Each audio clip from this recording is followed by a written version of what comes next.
Okay, so we'll first show you how the wagtail handle swivels. The pivot point's there, but the handle actually goes side to side like this.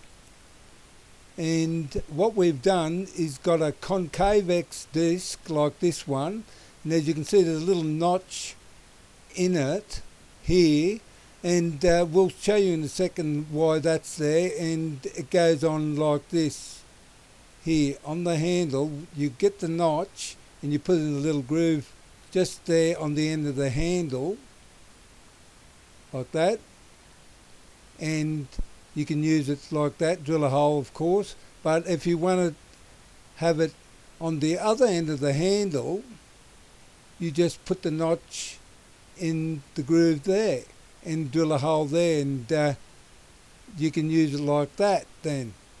So I'll just straighten this out a bit.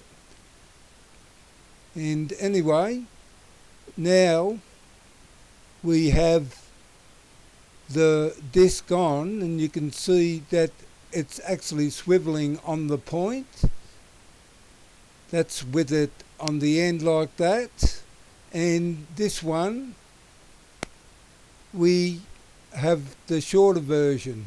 As you can see, we cut the end off it too, so it doesn't intrude on the squeegee. Also a Tory handle. You can see the notch, we just notched there to stop it from moving around. And finally we have the Sorbo handle, same thing, we've notched it here. And virtually you could put a swivel movement on most any other squeegee on the market. And well, I suppose that's about it.